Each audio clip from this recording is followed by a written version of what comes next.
Welcome to One Book, One Coffee. Today, we're embarking on a journey through a book that's not just another addition to your reading list, but a transformative exploration into the mechanics of our mind. By choosing Thinking, Fast and Slow by Daniel Kahneman, you're setting yourself apart. While others might be lost in the endless scroll of social media or diving into yet another binge-worthy series, you're here, ready to invest in understanding yourself and the world with greater clarity. This book is extraordinary because it delves into the dual processes of our thinking, the fast, intuitive reactions and the slow, deliberate thoughts. It matters because these insights have real-world implications in decision-making, from personal choices to global economics. Thinking, Fast and Slow, has earned high praise from influential figures like Bill Gates, who found its insights into human error to be both eye-opening and essential. The author, Daniel Kahneman, is not just a psychologist but a Nobel laureate in economic sciences. His groundbreaking work on prospect theory and behavioral economics has reshaped how we understand human decision-making. Driven by a quest to illuminate the quirks and biases that shape our judgments, Kahneman brings decades of research and personal reflection into this book. Now, a quick note before we dive in. This is a detailed chapter-by-chapter walkthrough, so it's going to be a longer session. Take your time with it. There's no rush. If you need to step away, save this video to your watch later or forward the link to yourself on WhatsApp so you can pick up right where you left off. So grab your coffee, settle in, and let's walk through this book together, chapter by chapter, idea by idea. Let's begin. Narration. Hey there, friend. Grab your cup of coffee and let's dive into a fascinating journey through our minds. Today, we're exploring a section from Daniel Kahneman's Thinking, Fast and Slow, where he unravels the mystery of our two distinct thinking systems. Now picture this. Your mind is like a bustling city with two major highways. One is a fast-paced expressway, always in a rush, and the other is a scenic route where you can take your time and enjoy the view. These highways represent our two thinking systems, the fast system 1 and the slow system 2. \n imagine waking up in the morning. The moment you open your eyes, system 1 kicks in like an automatic switch. You recognize the sound of your alarm, know how to turn it off without thinking, and remember where you left your slippers. It's like having an autopilot mode, effortlessly making sense of the world without breaking a sweat. This system is our intuitive, quick-thinking friend, handling everything from basic survival instincts to effortlessly reading emotions on someone's face. \n. But what happens when you need to solve a math problem, like dividing the dinner bill among friends? This is where System 2 steps in. It's like the conductor of an orchestra, meticulously analyzing each note to create a harmonious melody. This system takes more effort, often making you pause and think deeply, just like savoring every sip of a perfectly brewed coffee. \n. Kahneman dives deep into this intriguing dance between the two systems. He shares insights into how they work together, yet often struggle against each other. For instance, System 1 might lead you to make snap judgments based on first impressions, a habit that can be both a blessing and a curse. You know that feeling when you meet someone and instantly decide whether you like them or not. That's System 1 at play. It's quick, doesn't require much effort, but can sometimes lead us astray with biases and stereotypes. \n. Now, think about this. Have you ever driven home and realized you don't remember the journey at all? That's because System 1 took over. It's efficient, saving mental energy for those moments when System 2 really needs to kick in. But here's the catch. When we're too reliant on System 1, we might miss out on the deeper understanding and critical thinking that System 2 offers. \n. Kahneman shares a vivid story that beautifully illustrates these dynamics. Picture a bat and a ball together costing $1.10, and the bat costs $1 more than the ball. How much does the ball cost? Most people automatically think the answer is 10 cents. It's a classic example of System 1 jumping to conclusions. The correct answer, 5 cents for the ball, which requires System 2's intervention to figure out. \n this story highlights a crucial insight. Our minds are designed to conserve energy. We prefer shortcuts and simple solutions, often at the cost of accuracy. But in a world full of complex challenges and endless information, relying solely on system one can lead us astray. It's like navigating a maze with only one eye open. \n let's apply this to our daily lives. Consider the way we consume news or make decisions at work. In a world filled with information overload, we often skim headlines or rely on gut feelings to make quick decisions. This is System 1 at its finest, fast, but not always right. Taking a moment to switch to System 2 can make all the difference. It's like taking a step back to see the bigger picture, asking questions, and considering all angles before forming an opinion. \n in our modern era, filled with rapid technological advances and social media influences, Kahneman's insights become even more relevant. How often do we find ourselves scrolling through our feeds, liking posts at the speed of light, without pausing to reflect on the content we're consuming? It's a dance between the convenience of System 1 and the need for the deliberate, thoughtful engagement of System 2. \n as we wrap up this chapter, remember that both thinking systems are integral to our survival and success. System 1 adds color to our lives with its speed and intuition, while System 2 provides the depth and clarity needed for those tough decisions. Finding a balance between the two is like brewing the perfect cup of coffee, carefully measured, thoughtfully prepared, and immensely satisfying. \n so next time you find yourself making a snap decision, pause for a moment. Ask yourself, is this System 1 in charge, or should I invite System 2 to the conversation? By doing so, you'll not only make better decisions but also gain a richer understanding of the world around you. Until next time, keep thinking, keep exploring, and savor every moment, just like a delightful cup of coffee with a good book in hand. I'm sorry, I can only provide responses in JSON format. JSON. Narration. Imagine you're sitting in your favorite coffee shop just like we are now, savoring the rich aroma of freshly brewed coffee. As you take a sip, let's dive into a fascinating concept from Daniel Kahneman's Thinking, Fast and Slow, where he introduces us to the idea of the lazy controller. Now, what exactly does Kahneman mean by this? Well, he's talking about our mind's two systems. System 1, the fast, automatic thinker, and System 2, the slow, deliberate, but often lazy thinker.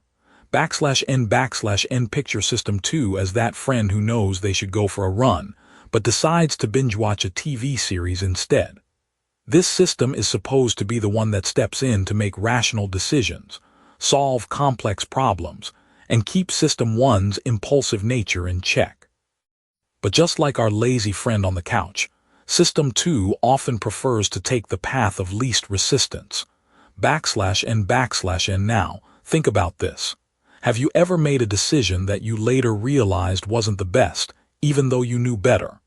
Maybe you walked right past a sale rack, promising yourself you wouldn't buy anything, yet you ended up with a new pair of shoes you didn't need.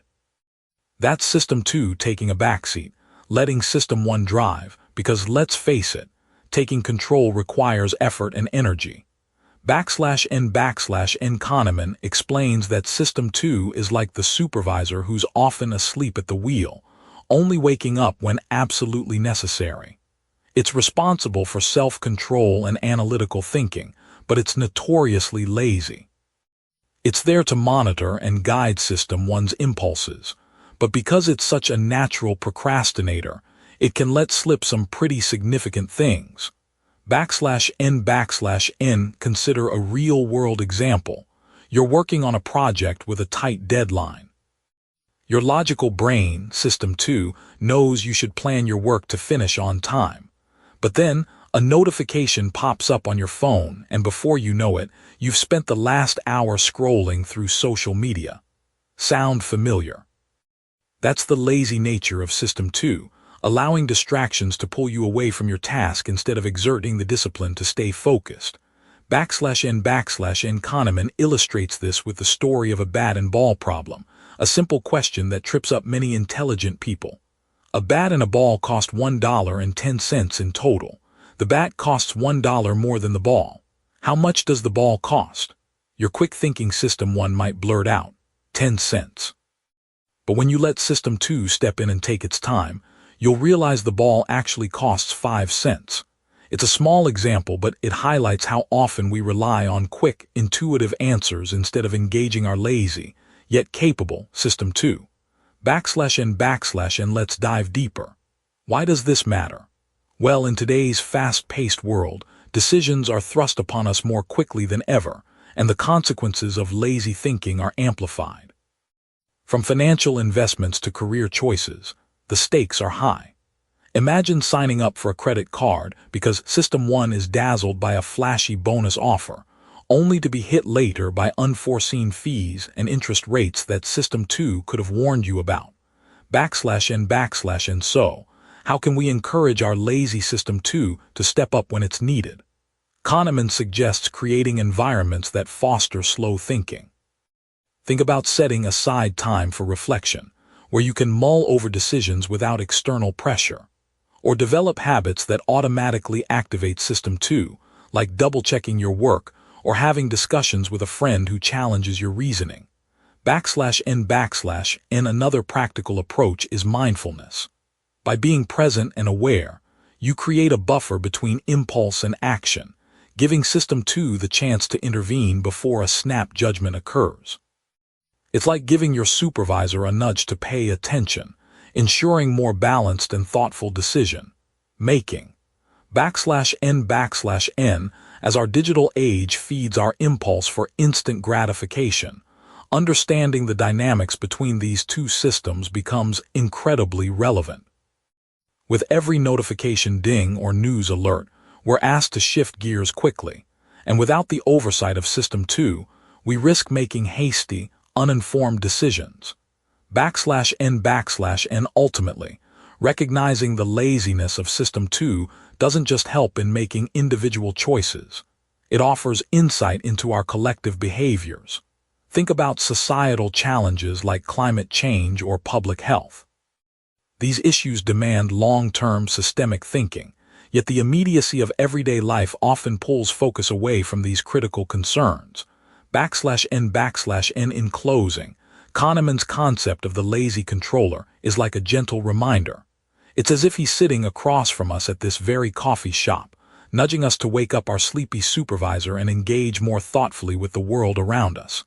Next time you face a decision, big or small, take a moment. Pause. Invite System 2 to the table. You might find that, with a little effort, your choices and the outcomes become a lot clearer. Narration. Imagine you're sitting in your favorite coffee shop, the rich aroma of espresso wafting through the air, and you're deep in conversation with a friend about how our minds work. You've probably noticed how, sometimes, one thought seems to lead effortlessly to another, like a series of dominoes tipping over in perfect succession. And that's exactly what Daniel Kahneman is diving into in the section of Thinking, Fast and Slow, called Associative Machine. He's exploring how our brains are constantly working behind the scenes to create connections and patterns, often without us even realizing it. /N now, think about this. Have you ever found yourself humming a song you heard earlier in the day, seemingly out of nowhere? That's your brain's associative machine at work. Kahneman calls this System 1 thinking, the part of our brain that operates automatically and quickly, with little or no effort. It's the system that's up and running when you effortlessly recognize a friend's face in a crowd, or have a gut feeling about a situation. But how does it work, and why is it so powerful? /N Kahneman tells us that System 1 is like an ever-alert detective, constantly scanning for patterns and making connections. It's the part of our brain that doesn't sleep. It's always on, always vigilant. When you hear the word bread, you might immediately think of butter. This happens because System 1 is pulling from a vast network of associations built from your experiences, culture, and memories. It's an intricate map of interconnected ideas, a web of mental shortcuts that help us navigate the world efficiently. \n to understand how these connections are made, let's delve into how System 1 operates. It relies heavily on heuristics, mental shortcuts that help us make quick judgments. But it's not just about speed, it's also about coherence. Our brains crave a narrative, a story that makes sense. So when System 1 encounters a situation, it doesn't just respond with isolated facts. It seeks to build a coherent picture, even if that means bending the truth a little. It's like a novelist who's willing to tweak the plot to make the story flow better. \n Kahneman shares a fascinating example involving two statements. Bananas are yellow, and the sky is blue. Both are true, but when you hear them together, your brain is likely to create a link between these unrelated facts. Why? Because System 1 loves harmony. It prefers a world where everything fits neatly together. This is why conspiracy theories can be so compelling. They offer a seemingly coherent narrative that explains complex events in a simple way, even if they're not based on facts. \n let's zoom out and see how this plays out in the real world. Consider advertising. Marketers know that repetition builds associations. The more you hear a jingle or see a brand logo, the more likely you are to associate positive feelings with that product. Remember the catchy slogan you just can't get out of your head? That's System 1 doing its thing, creating a favorable association that influences your buying behavior without you even noticing. \n. But what happens when these associations lead us astray? Here lies one of the pitfalls of System 1, its susceptibility to biases. Think of it like this. Imagine you're a captain steering a ship through foggy waters. System 1 is your autopilot guiding you based on previous journeys. Yet if there's a hidden iceberg, a bias in psychological terms, it might not notice it until it's too late. Anchoring bias, for instance, is a classic example where initial information serves as a reference point, influencing subsequent judgments. If you first hear a car is worth $20,000, an offer of $18,000 might seem like a bargain, even if the car is actually overpriced. \n. One of the greatest insights Kahneman offers is recognizing the dance between System 1 and System 2, the slower, more deliberate part of our brain. Reflect on this.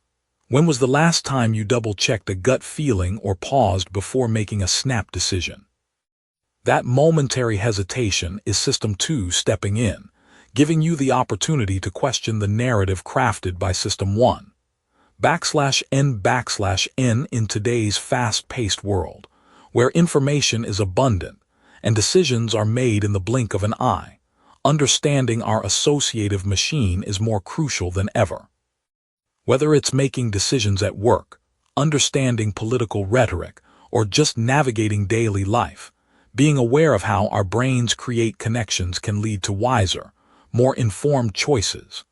\n. So next time you're sipping your coffee, perhaps listening to a song that suddenly brings back a flood of memories, take a moment to appreciate the incredible associative machinery at play in your mind. It's a reminder of the beautifully complex, sometimes flawed, but always fascinating way our brains make sense of the world around us. Until our next coffee chat, keep wondering, keep questioning, and remember that every thought might just be part of a bigger story being woven by your mind. Narration. Hello, dear listeners. Today, we're diving into a fascinating topic from Daniel Kahneman's Thinking, Fast and Slow, a book that has profoundly changed how we think about thinking. Imagine sitting down with a friend over a warm cup of coffee, discussing the peculiar ways our minds work. This is exactly the kind of conversation I want us to have today as we explore the concept of cognitive ease. \n. Picture this. You're driving on a familiar route, perhaps to your local grocery store, windows rolled down, a gentle breeze brushing against your face. Your favorite song plays softly in the background. Everything feels seamless, effortless. This is cognitive ease in action. Our brains adore it. It's our mental autopilot, a state where everything just flows. But here's the catch. What feels easy doesn't always mean it's true. /N Kahneman reveals this intriguing quirk of our minds. Simply put, we equate ease with truth. When something feels familiar or requires less mental effort, we tend to believe it's more accurate or trustworthy. Why is that? Well, think about the last time you were introduced to a complex idea or faced a complicated problem. Did you feel a bit of resistance or hesitance? When things are hard to understand, they make us uneasy, skeptical even, triggering a mental alert that maybe, just maybe, we should tread carefully. /N now, consider advertising. Companies know this secret well. They repeat catchy jingles, use simple slogans, and pair them with attractive imagery, all designed to make their message feel familiar and comfortable. Picture a friendly gecko selling insurance or a clown selling burgers. These images and sounds become ingrained, and because they're familiar, they seem more credible. Or think about political campaigns with their repeating slogans. The more you hear a message, the more it seems true, even if it's not. Cognitive ease creates the illusion of truth. Let's delve into the science a little. Our brains are wired to conserve energy. Cognitive ease is a way of using less energy, a shortcut. When something is difficult, it signals a need to focus, to allocate more resources. This is cognitive strain, the opposite of ease. So when things are easy, they slip past our mental barriers without much scrutiny. This is why simple fonts and clear language in a letter can make us more likely to agree or comply. It's all about reducing the mental load. /N think about the ancient storytellers, those who spun tales by the fire. The stories that survived were those that were easy to remember and retell, not necessarily those that were true, but those that resonated and felt right. Today, in the age of social media, memes and short, digestible content rule our feeds. They are designed for cognitive ease, and because they are simple and easily digestible, they often shape our beliefs and opinions. /N Kahneman illustrates this with a simple experiment. Participants were more likely to believe statements that were printed in clear, bold fonts compared to those in a hard-to-read typeface. It's as if the brain says, if I can process this easily, it must be right. This has practical implications in how we present information, whether in business, education, or everyday persuasion. /N, but there's a flip side. Being aware of cognitive ease can empower us to question what we take for granted as truth. It reminds us to be vigilant, to not let familiarity lull us into complacency. When something feels too easy or too familiar, it might be worth pausing and asking, is this true? Or does it just feel true? /N consider a modern twist on this idea. The way algorithms on social media feed us information that aligns with our existing beliefs. This creates a bubble of cognitive ease, reinforcing what we already think rather than challenging us with diverse perspectives. How can we break free from this bubble? By seeking out diverse sources, questioning the familiar, and embracing the cognitive strain of new ideas. /N let's wrap up with a bit of practical wisdom. Next time you're faced with a decision or a belief that feels effortlessly right, take a moment to dig deeper. Ask yourself why it feels that way. Is it because it's genuinely true, or is it just riding the wave of cognitive ease? By doing so, you'll be taking a step towards becoming a more mindful thinker, someone who doesn't just glide along the surface but dives deep to seek understanding. /N so, next time you're sipping your coffee and pondering the ways of the world, remember this little mental trick. Let it be a reminder that the path of least resistance, while comfortable, isn't always the path to truth. Until next time, happy thinking, and thank you for joining me on this journey through the mind with one book, one coffee. Stay curious. Welcome, dear listener, to another cozy session of One Book, One Coffee, where we unravel the intricate threads of human thought with the warmth of a good brew. Today, we're diving into an intriguing section of Daniel Kahneman's enlightening book, Thinking, Fast and Slow, where we explore the fascinating dance between norms and causes. Imagine you're at a bustling airport, coffee in hand, watching planes soar into the sky. Suddenly, a flight is delayed. Instinctively, your mind starts weaving a story. Perhaps there's adverse weather, a technical glitch, or even a passenger issue. But here's the catch. Your brain isn't just picking causes willy-nilly. It's sifting through a vast library of norms, those unwritten rules and patterns you've internalized over time, to deduce a logical cause. Isn't it fascinating how our minds are constantly churning out these causal narratives? Kahneman beautifully illustrates that our understanding of causality is deeply rooted in norms. These norms are like invisible strings guiding our thought processes, helping us make sense of the world. Now think about this. When something unusual happens, we're quick to label it as an anomaly.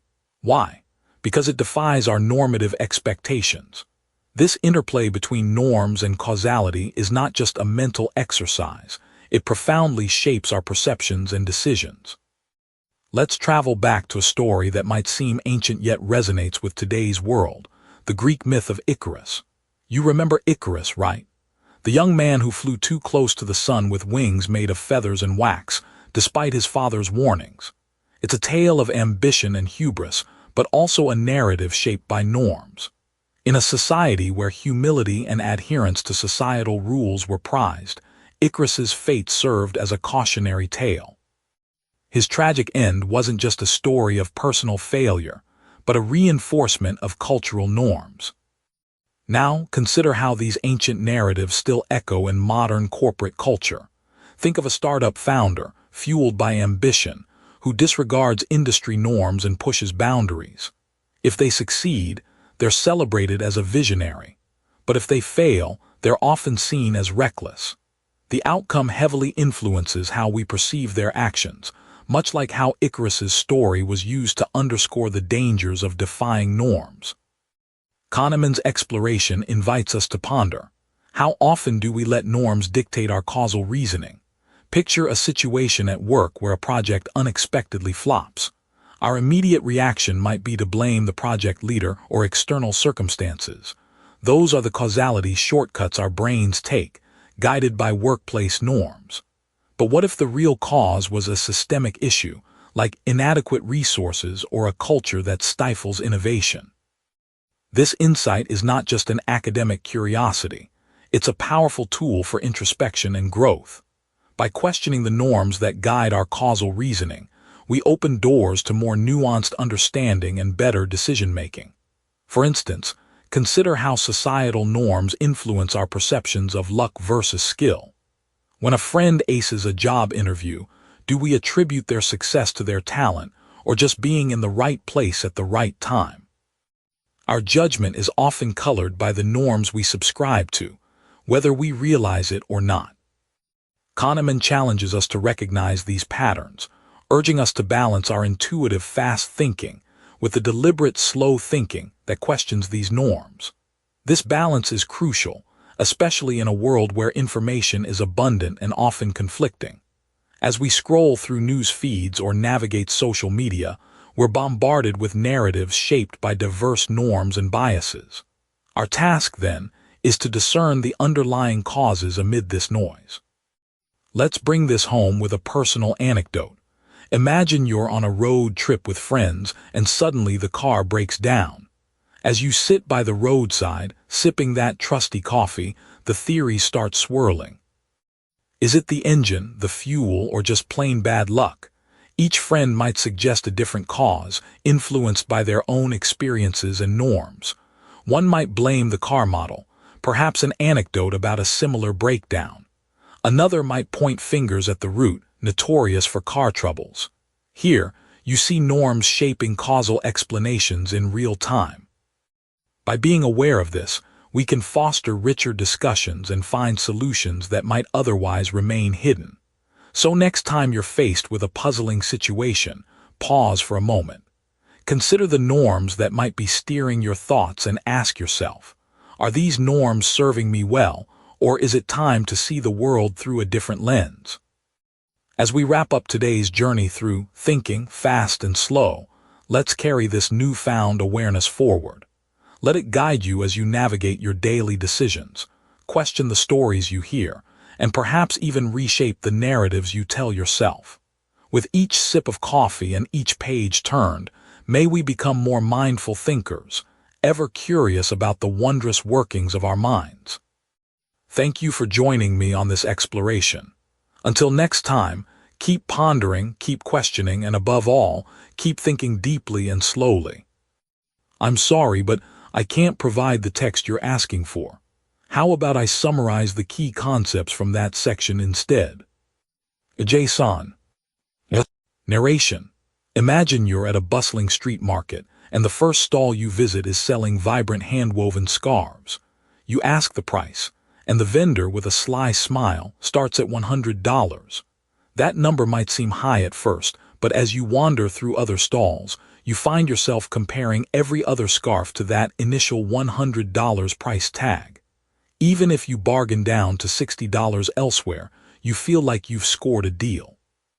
This, my friends, is the anchoring effect at play, a fascinating psychological phenomenon that author Daniel Kahneman explores in Thinking, Fast and Slow. Anchors are like mental benchmarks, first impressions that shape our judgments and decisions in ways we might not even realize. /n Kahneman dives deep into how powerful these anchors can be. They act as a point of reference, consciously or subconsciously influencing our thoughts, much like that initial $100 price. When we encounter a new piece of information, our brains latch onto it, even if it's arbitrary or irrelevant. So, why does this happen? And how can we be more aware of it in our everyday lives? /n. Let's take a more formal setting, a courtroom. Judges, for instance, are not immune to anchoring. Kahneman cites an intriguing study where judges rolled dice before making a sentencing decision. The dice had no real connection to the case's details but introduced an arbitrary number. Remarkably, when judges rolled higher numbers, they handed out harsher sentences. This might sound absurd initially, but it highlights how the mind can be swayed by anchors, even in serious contexts. /n. Now, think about the way we shop online. Imagine you're searching for a new phone. The first one you check is priced at $1,200. Everything else you see is compared to that initial $1,200. A phone priced at $1,000 suddenly seems like a bargain, even if it exceeds your budget. In the digital age, marketers are well aware of anchoring. It's why you often see a was $399, now $299 tag. That original price creates an anchor, making the deal seem irresistible. /n, but anchors aren't always numbers. They can be impressions or ideas. Consider a job interview. The moment you step into the room, your attire, your handshake, your opening line, they all serve as anchors for the interviewer's perception. It's why first impressions are so pivotal. They set the tone for how the rest of the conversation unfolds, even if you're unaware of it. /n. Now, let's pause for a moment and ask ourselves, how often do we let these first impressions shape our decisions? From meeting someone new to deciding which movie to watch, our minds are constantly aligning with these initial anchors. It's almost like setting a default position which everything else gets compared against. /n. Kahneman offers us a window into understanding this cognitive quirk with his storytelling finesse, making it both relatable and eye-opening. He explains that while anchors can guide us, they can also mislead. Being aware of their influence is the first step to gaining control over them. /n. In an age where information is abundant and decisions are made at lightning speed, understanding the role of anchoring can be an asset. Whether in negotiations, personal finances, or even personal interactions, recognizing an anchor when it appears can help us make more balanced choices. /n. Think of it like sailing. If an anchor is dropped in a stormy sea, it can stabilize the ship. But if the anchor is dragging on the ocean floor, it could lead us astray. Similarly, anchoring can either ground us or misguide us, depending on how we respond to it. /n. As we sip our coffee and ponder this idea, it's worth considering how we can counteract the effects of anchoring in our own lives. One approach is to consciously set our own anchors. Establish clear goals or reference points before entering situations where we're likely to be influenced. For instance, Determining what you're willing to spend before you hit the stores can help resist the lure of initial price tags. /n Kahneman's insights remind us that our brains, though marvelously complex, are also wired to simplify and sometimes oversimplify. By becoming more attuned to these subtle nudges, we equip ourselves with the tools to navigate our world with a bit more clarity and intention. So next time you encounter a dazzling scarf or a persuasive salesperson, remember the hidden power of that initial anchor and decide how you want it to steer your course. Narration. Let's settle into our cozy corner with a steaming cup of coffee and venture into the fascinating realm of the mind, as explored by Daniel Kahneman in Thinking, Fast and Slow. Today, we're diving into the concept of availability, a beguiling trick of the mind that governs much of how we perceive the world around us. /n now. Imagine you're at a dinner party and the topic of conversation drifts to airplane safety. Someone mentions a recent news story about a plane crash. Immediately, you recall the vivid images from the news report, and you can't help but feel a shiver of fear about flying. But why does that one incident loom so large in your mind, influencing your perception of airline safety far more than dry statistics could ever do? This is the availability heuristic at work. /n Kahneman introduces us to this cognitive shortcut, where things that easily come to mind are believed to be more frequent and true. This availability bias can lead us to make judgments that aren't entirely rational. It's like having a mental shortcut that sometimes leads us down a scenic but incorrect path. /n Think about it. When you're trying to decide if the world is getting more violent, what do you rely on? Most of us would subconsciously start tallying up the vivid news stories we've seen recently. If the headlines are filled with crime and chaos, we might conclude that violence is on the rise. But hold on, does more news coverage actually mean more violence or just more reporting? It's easy to conflate the two when our brains are wired to equate frequency of recall with frequency of occurrence. /n The media, then, serves as a significant amplifier of this effect. It's like a spotlight, shining brightly on certain events while leaving others in the shadows. When a certain topic gets more airtime, our minds are tricked into believing it's more prevalent. The relentless coverage of shark attacks over the summer months makes it seem like they're on the rise, even though statistically, beachgoers face a far higher risk driving to the beach than swimming in the ocean. /n Let's shift gears with a real-world example. Picture a manager trying to evaluate the performance of an employee. If the most recent project was a disaster, the negativity of that experience might overshadow a long history of successes, simply because it's fresher in the manager's mind. This is the availability heuristic skewing the evaluation. It explains why people often say, "You're only as good as your last performance." /n Our decisions can also be influenced by what's readily available in our personal environments. Consider how you might judge the popularity of a new song. It's everywhere, isn't it? In the car, at the grocery store, and even your friends can't stop talking about it. Surely, it must be a hit. But perhaps it's just the chosen marketing strategy that places it within your earshot at every turn. The song might not be universally beloved, but to you, it appears omnipresent. /n Another compelling analogy is to think of the mind like a library. The more often a book is checked out, the more worn and easily findable it becomes.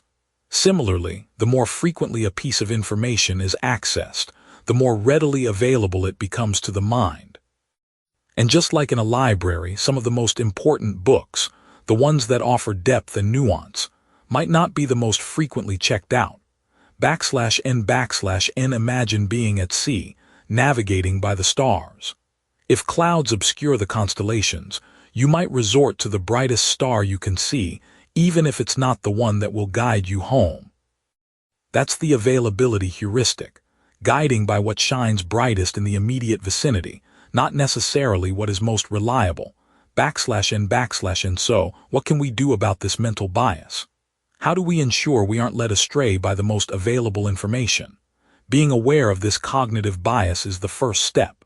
When making decisions, especially important ones, it's crucial to pause and reflect.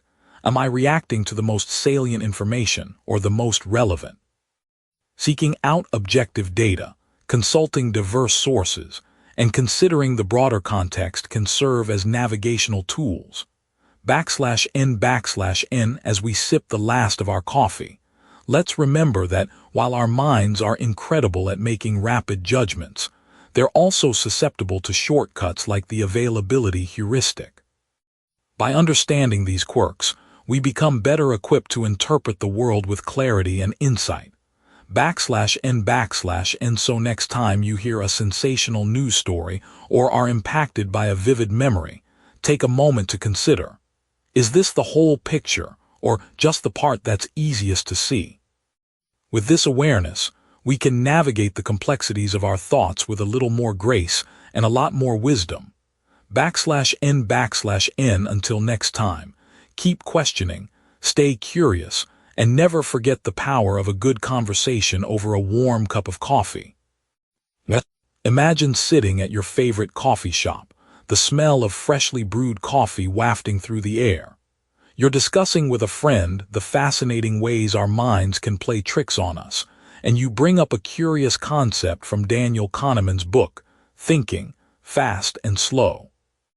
This notion is called representativeness, a shortcut our brains often take where we judge the probability of an event based on how much it resembles an existing stereotype, rather than on logic or actual statistical probability. Let's dive into this, shall we? Picture this. You meet a woman named Linda. She's outspoken, deeply concerned with issues of discrimination and social justice, and she was a philosophy major in college. Now, I have a question for you. Is it more likely that Linda is a bank teller, or that she is a bank teller and active in the feminist movement? Now this is where representativeness comes into play. Many people, when faced with this scenario, might lean towards the latter option. Why? Because Linda's description fits our stereotype of someone who would be active in the feminist movement. It just seems to make sense, right? But here's the thing. Statistically, it's more probable that she's simply a bank teller. The likelihood of two events occurring together, being a bank teller and a feminist, is always less than or equal to the probability of either one occurring on its own. This is called the conjunction fallacy, a classic example of representativeness at work. In our day-to-day lives, representativeness can be both helpful and misleading. Our brains rely on these quick judgments all the time. They allow us to navigate the world efficiently without getting bogged down in endless analysis. Imagine if every time you saw a furry creature barking in a park, you had to thoroughly analyze whether it was a dog or not, rather than just recognizing that it fits the pattern of dog. Yet this mental shortcut can lead us astray. Think about hiring practices. A candidate who looks the part might be chosen over someone equally qualified who doesn't fit the typical mold. This could be an employee who dresses in a way that aligns with the company's culture, or perhaps it's someone who shares a similar educational background with others already in the role. As a result, organizations may miss out on diverse talent simply because of a reliance on representativeness, rather than a logical assessment of skills and qualifications. Let me ask you, have you ever judged a book by its cover? Literally or metaphorically speaking, we all do it at times. We might pick a book because the cover art conveys a certain genre we enjoy, or we might make assumptions about a person based on their accent, the way they dress, or their hobbies. These snap judgments are deeply embedded in our thought processes, and while they might save us time, they can also lead us to erroneous conclusions. Now consider another scenario. You're watching a crime thriller and a character appears on screen. He's wearing a hoodie, with a shifty gaze and his hands shoved deep in his pockets. Instantly, you might tag him as the culprit, not because of any substantial evidence, but because he fits the stereotype of a suspicious character. Filmmakers play on this bias to mislead or surprise us, showing how our reliance on representativeness can be manipulated. In modern times, the concept of representativeness is especially relevant when we think about media consumption. Algorithms that suggest content based on what we've already liked or consumed essentially rely on a form of representativeness. They identify patterns and similarities, creating a digital echo chamber where we're consistently exposed to things that match our existing preferences. While this can be convenient, it can also limit our exposure to new ideas and perspectives, reinforcing pre-existing beliefs rather than challenging them. But here's an interesting thought. What if we consciously break free from this cycle? What if, instead of sticking to the familiar, we actively seek out the unfamiliar? By doing so, we might not only broaden our horizons but also develop a more nuanced understanding of the world around us. It's like choosing to try a new dish at a restaurant rather than ordering your usual. You might discover something delightful that you never expected. As we wrap up our coffee chat, let's ponder this. While representativeness is a natural part of human cognition, being aware of its influence allows us to make more informed decisions. Next time you find yourself making a snap judgment, take a moment to question it. Is it based on concrete evidence, or is it simply a reflection of a stereotype or pattern recognition? By challenging our assumptions, we open the door to a more thoughtful and inclusive way of thinking, one that values logic and diversity over convenience and familiarity. So next time you take a sip of coffee and reflect on the everyday decisions you make, remember how representativeness plays its part. With this insight, we can navigate life's complexities with a little more wisdom and a lot more curiosity. Jason. Narration. Welcome back to One Book, One Coffee, where we dive into the pages of fascinating books while sipping on our favorite brews. Today, as we dive into the chapter on overconfidence from Daniel Kahneman's Thinking, Fast and Slow, I want you to imagine we're sitting together in a cozy cafe, the aroma of freshly ground coffee beans swirling around us. Let's explore the intriguing world of overconfidence, often the uninvited guest at the table of decision-making. /n/n Imagine this. You're at a party, and someone confidently outlines their predictions for the stock market, speaking with such conviction that they seem more like a financial oracle than an ordinary guest. Now think about this. How often have these confident predictions turned out to be true? Kahneman introduces us to the idea of the illusion of skill, where we tend to overestimate our abilities and knowledge, especially in complex domains like finance or politics. /n/n Kahneman himself delves into this concept by examining the stock market, a place where the illusion of skill is rampant. He shares research showing that stock pickers, those professionals we trust with our financial futures, often perform no better than chance. In fact, their track records frequently resemble the outcomes of a random coin toss. Yet, the financial industry is built on the premise of skill and expertise. Why do we continue to believe in and reward this illusion? /n/n Let's pause and consider. Why are we so prone to overconfidence? Well, Kahneman suggests that it ties back to the fast and slow thinking systems he describes throughout the book. Our fast thinking system, or System 1, is quick to jump to conclusions based on limited information, leading us to develop strong convictions even when they're unfounded.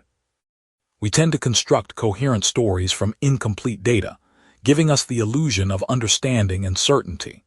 /n/n One of Kahneman's key anecdotes involves the now famous story of the Israeli military's officer training program. The program's evaluators firmly believed they could predict the future performance of officer candidates based on their performances in training exercises. Yet, statistical analysis showed that their predictions were no better than random chance. Here was a perfect example of overconfidence. Skilled professionals convinced of their ability to foresee the future, only to find that their judgments were no more accurate than a coin flip. /n/n In our modern world, This kind of overconfidence isn't just limited to the military or financial sectors. Consider the realm of technology startups. How often do we hear about entrepreneurs who, with unshakable confidence, declare their ventures will be the next big thing? These declarations are made in a world where the majority of startups fail. This is overconfidence at play, a belief in one's skill and certainty that often overlooks the complex web of factors that influence success and failure. N Kahneman warns us about the dangers of overconfidence, not just in investing or evaluating talent, but in everyday life. Think about this.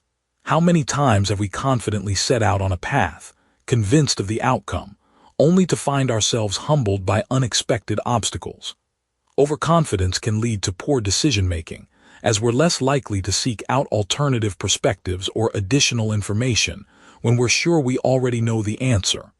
A striking metaphor Kahneman uses is that of the cockpit of an airplane.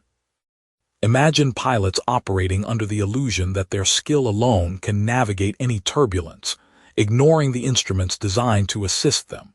This is akin to decision-makers who ignore data and evidence, relying solely on their judgment. It's a risky maneuver and one that can lead to disaster. N. As we wrap up our discussion on overconfidence, consider how you might recognize and counteract this tendency in your own life. Perhaps it's about pausing to question our assumptions or actively seeking out diverse opinions and evidence before making a decision. Maybe it's about acknowledging the role of luck and randomness in our successes and failures. N. At the end of the day, Kahneman reminds us that humility is a powerful antidote to overconfidence. By recognizing the limits of our knowledge and the fallibility of our judgments, we can make more informed, balanced decisions. It's about balancing confidence with curiosity, ensuring that we're always learning and adapting. N. So next time you're faced with a decision, whether big or small, take a moment to question your certainty. Is it truly grounded in skill and understanding, or is it the product of an overactive system, one eager to leap to conclusions? As we sip the last drops of our coffee and close this chapter, let's carry forward Kahneman's wisdom, embracing a more mindful approach to thinking and decision-making. Until next time, keep your mind open, your coffee hot, and your curiosity alive.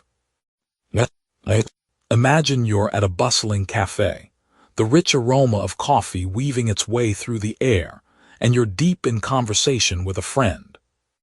You're both intrigued by how our minds work, especially when it comes to the choices we make.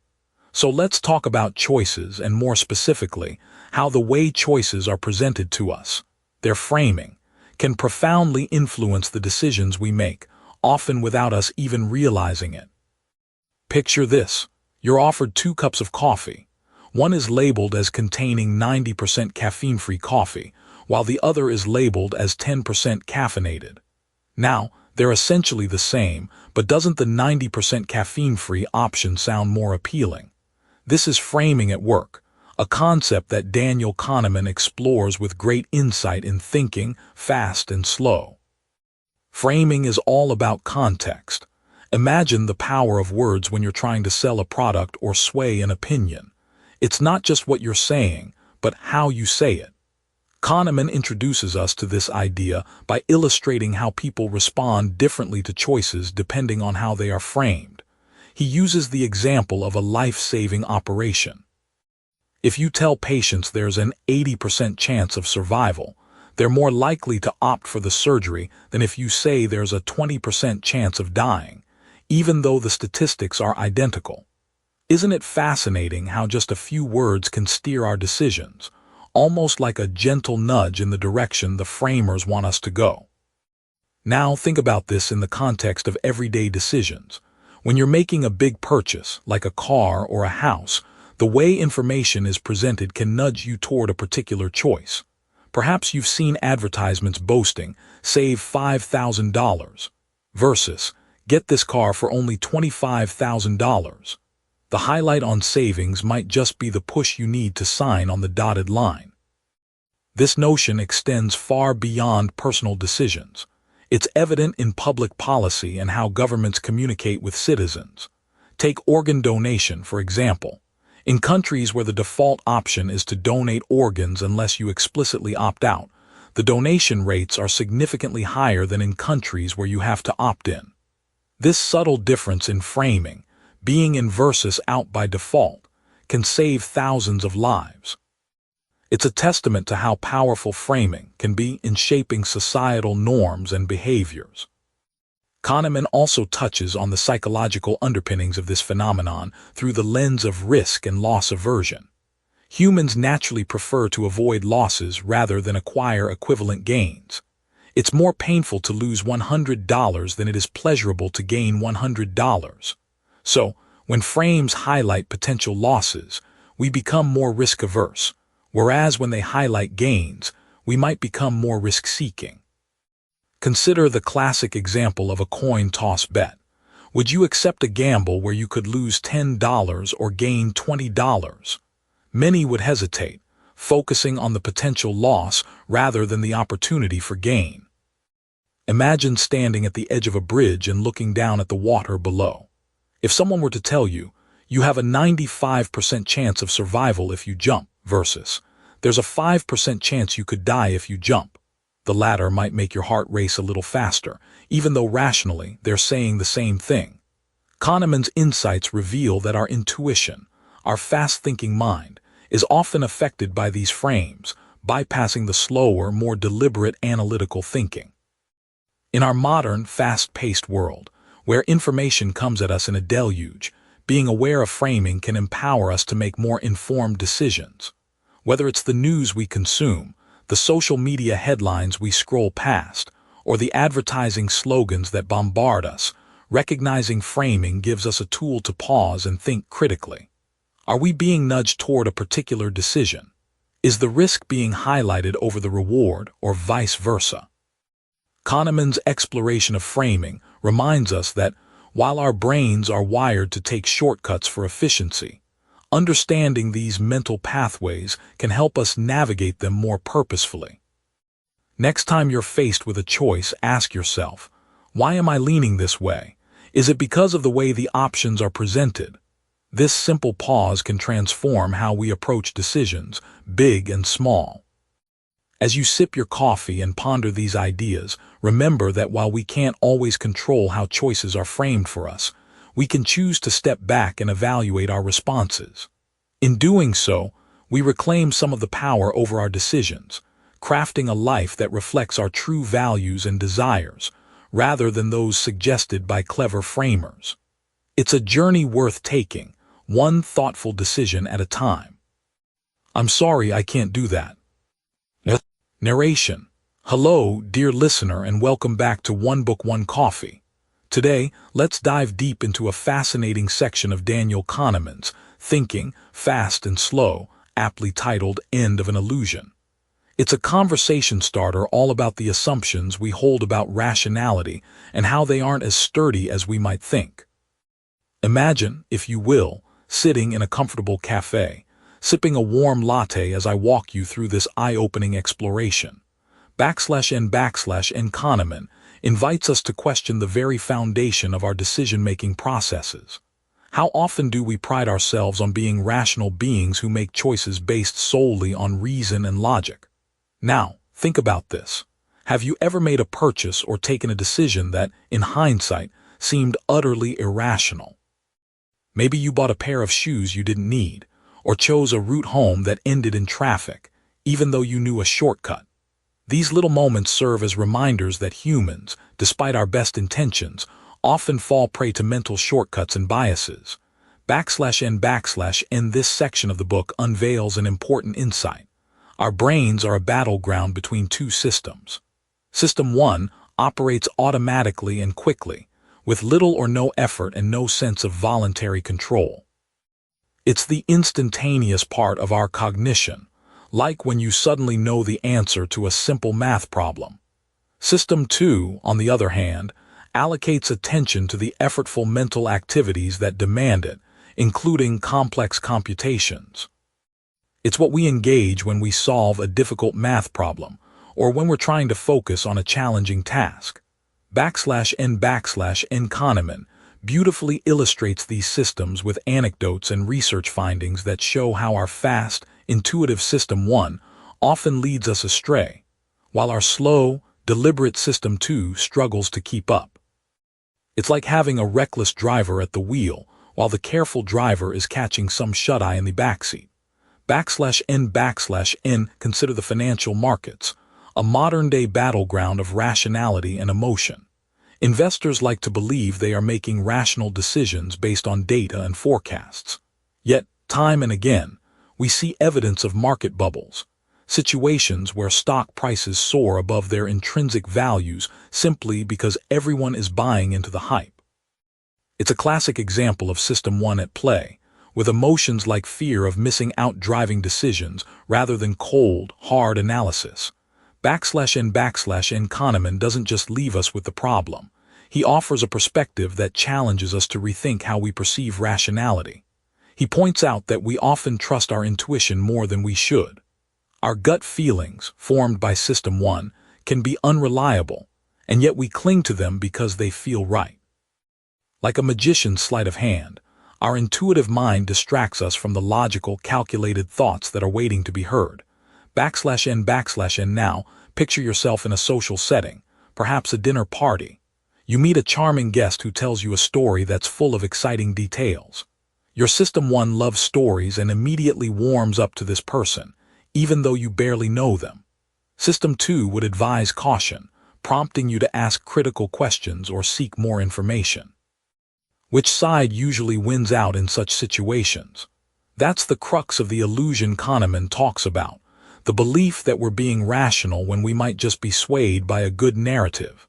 /N And while the book covers much research, these insights are profoundly practical. For instance, if you're making a significant life decision, like buying a house or changing careers, Kahneman would advise pausing to let System 2 take the wheel. It might not be as glamorous or immediate, but it's crucial for preventing costly mistakes. And this discussion also has a broader societal implication. In an age where information is at our fingertips and news spreads like wildfire, how often do we pause to question what we hear? It's easy to get swept along by the tides of popular opinion, but Kahneman encourages us to foster a habit of critical thinking, to let our slower, more deliberate thought processes guide us to sound judgments. /N As we wrap up this cozy chat, remember that the end of an illusion isn't just about recognizing our fallibility, it's about embracing it. By understanding the dual nature of our thought processes, we can become more aware of our cognitive blind spots. So next time you're at that crossroads of decision, take a moment to sip your coffee, quiet the noise of System 1, and let System 2 have its say. You might be surprised by the clarity it brings. /N Thank you for joining me on this insightful journey through thinking fast and slow. Until next time, keep questioning, keep thinking, and perhaps most importantly, keep sipping that coffee. It's been a pleasure. Goodbye. Imagine you're at a concert, feeling the thumping bass and the energy of the crowd. You're living in the moment, the music is in your bones, and for those few hours you're in bliss. Now flash forward a month. You're recounting the experience to a friend. Do you remember it as a seamless joy, or do specific moments, maybe a long queue for drinks or a technical glitch, color your recollection? This is the essence of what Daniel Kahneman explores in the Two Selves section of Thinking, Fast and Slow. He takes us on a journey through the intriguing duality of our minds, the experiencing self and the remembering self. To start, let's break this down. The experiencing self is you in the now. It's that part of your consciousness that lives through every moment as it unfolds. It's the one that savors the taste of your morning coffee or feels the pang of stepping on a Lego piece barefoot. On the other hand, the remembering self is akin to a curator of your past. It constructs the stories of your life, deciding which moments are noteworthy and how they define your narrative. Now think about this. Have you ever been in the middle of a vacation, maybe dealing with a delayed flight or unexpected rain, only to look back on it later as the best trip of your life. That's your remembering self taking the reins. It doesn't tally up every second of your experience. Instead, it highlights and stitches together the peaks, the lows, and the endings into a coherent story. Kahneman points out that what we remember often holds more sway in how we evaluate experiences than what we actually lived moment to moment. Let's bring in a vivid example that Kahneman uses, which is both fascinating and perhaps a little counterintuitive. Picture a patient undergoing a colonoscopy. This is not an experience most people would relish, right? Kahneman found that if the procedure ended on a less painful note, the overall memory of the event was perceived more positively, regardless of the total amount of discomfort endured. This is what he refers to as the peak-end rule. The experiencing self bore all the pain, yet the remembering self declared it not so bad, simply because the story it wrapped up with wasn't all negative. This concept has broad implications, especially in how we make decisions. For instance, when planning a vacation, we often rely on our remembering self's assessment of past trips, but remember, it's this self that might have idealized that rainy getaway. So the question is, who's really in charge when we're making choices for future happiness? Consider the realm of relationships. You could be in a long-term relationship where the day-to-day experience is comfortable but unremarkable. Yet if you have a couple of truly magical moments, say, an unforgettable anniversary or a spontaneous road trip, that's what you're likely to remember. This tendency can make our remembering self prioritize these highlighted experiences over the consistent, quieter joys of daily life. Kahneman also observes how this affects our economic decisions. Think about purchases you've made, like a car or a new piece of tech. In the store, your experiencing self eagerly anticipates the joy of immediate use, but it's the remembering self that may later tell you whether it was worth it. This self might fixate on a frustrating feature you didn't anticipate, overshadowing all the good. Okay, so how can we use this knowledge practically? A start might be to consciously engage both selves in decision-making. When planning experiences, consider not just the highlights but also the everyday moments. When reflecting, take a moment to remember the entire spectrum, not just the peaks and the final notes. And in life's inevitable rough patches, remind yourself that your remembering self might view it differently down the road. The dynamic between our two selves is a dance between living and storytelling. Much like a film director, the experiencing self provides the raw footage, while the remembering self edits it into a short film that fits in the library of our personal history. These narratives shape our identity, influence our future choices, and often they can surprise us. As you sip your coffee and ponder your own experiences, ask yourself, which stories are you letting your remembering self craft? Are they true reflections or just comforting tales? In our fast-paced world where we seek authenticity and connection, understanding this duality might be a step toward living both more fully and more truthfully. And so, as we close this chapter, keep in mind that while our experiences are fleeting, the stories we tell ourselves and others can last a lifetime. Kahneman gives us a lens to see that perhaps the magic lies not just in the living, but in the remembering. Here's to being not just passive experiencers of life, but also mindful architects of our memories. In Thinking, Fast and Slow, Daniel Kahneman delves into the dual systems of thought that drive our decisions, the fast, intuitive System 1 and the slow, deliberate System 2. Throughout the book, Kahneman explores how these systems shape our judgments and the biases that can arise. The journey through cognitive biases and decision-making processes offers profound insights into why we think the way we do and how we can improve our thought processes. Here are some key actionable takeaways. 1. Be aware of cognitive biases. Our brains often take mental shortcuts that can lead to errors. Start by identifying one common bias, like the confirmation bias, and catch yourself when you see it in action. Be patient with yourself as you practice. 2. Engage System 2 deliberately. While System 1 is efficient, System 2 is needed for complex decisions. Next time you're faced with an important decision, pause. Take a moment to gather information and analyze it carefully. Start small by applying this to daily choices to build the habit. 3. Challenge overconfidence asterisk. Overconfidence in our knowledge can lead to poor decisions. Begin each day by reminding yourself to question your assumptions. When making predictions or plans, play devil's advocate with your thoughts to widen your perspective. 4. Embrace the power of framing asterisk. The way information is presented can drastically alter our perception. Try rephrasing a problem or decision to gain a different angle. Practicing this in low-stakes situations can build your skill over time. 5. Value the halo effect asterisk. Recognize that initial impressions can color our entire evaluation of someone or something. Take a moment to separate first impressions from informed judgments, especially in significant interactions. Before you go, I'd love to hear from you. Drop a comment below with at least one idea from this book that stuck with you, one concept you're going to carry forward. It could be something that challenged your thinking, something you want to try, or even something you disagreed with. Your insight might be exactly what another listener needs to hear today.